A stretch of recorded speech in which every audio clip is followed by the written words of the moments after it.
Friday, May the 9th. Some words from John 15. If a man remains in me and I in him, he will bear much fruit. Apart from me, you can do nothing.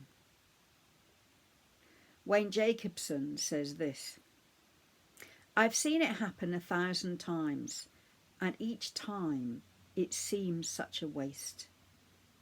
A branch will look fine and healthy, but the canes that spring from it are withered and sickly. Few, if any of them, will ever reach up to the wire intended to support them. There's not even a chance that fruit will spring from such a branch.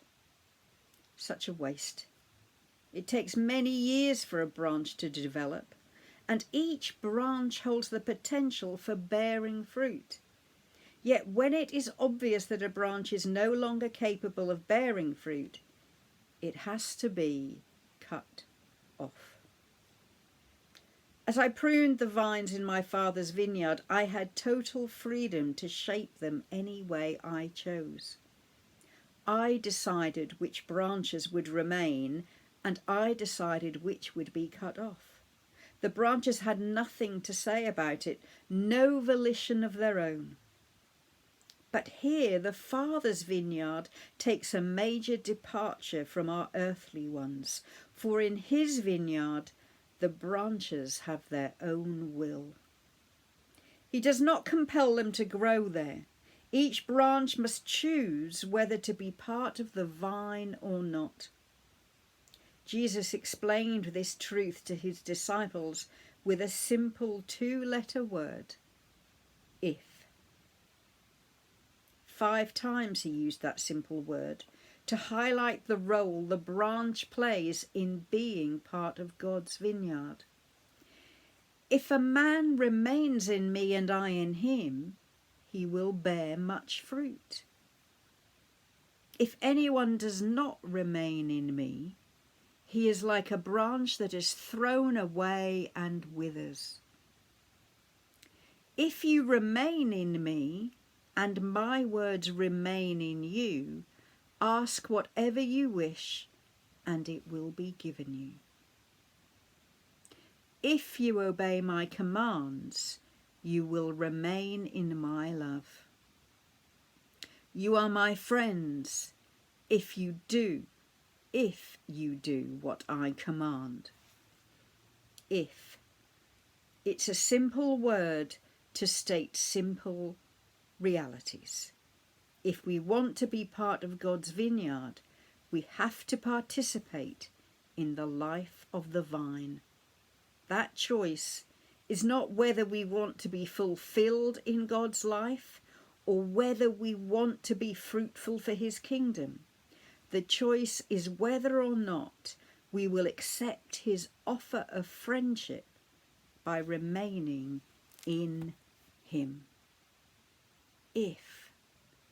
Such a tiny word and such power. So just park that thought for the day on the vineyard for a moment and think about the fact that today is the 75th anniversary of VE Day. I don't know if you've made scones and you're going to have them with cream. I don't know if you're going to have a party on your front lawn. I don't know if you've put up bunting. But if is a powerful word when we think of all that could have been if history had been different all those years ago. If Winston Churchill had not been Prime Minister. If Pearl Harbor had not been bombed, would the Americans have joined the war? If America didn't join the war, what might have happened? If, a powerful word. And in these days of lockdown, if is a powerful word too.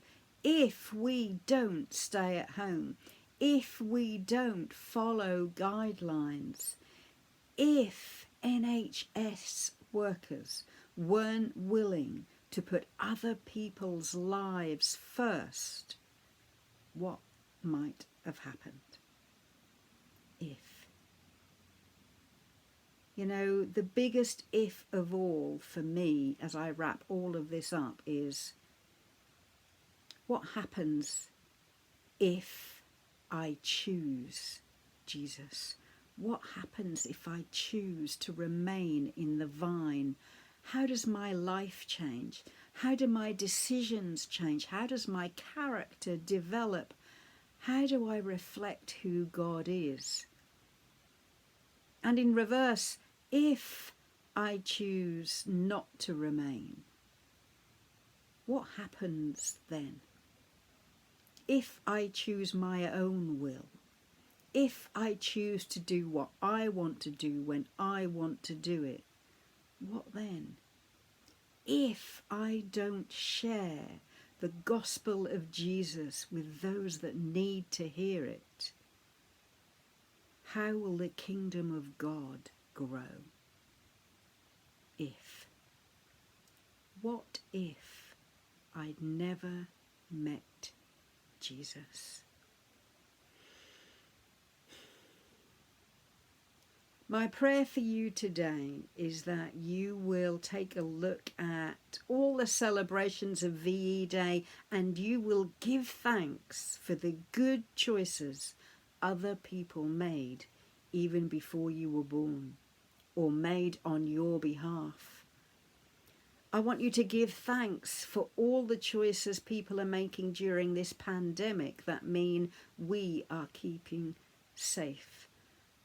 And I want you to say thank you to Jesus for being willing to lay down his life that we might have the choice to call him friend.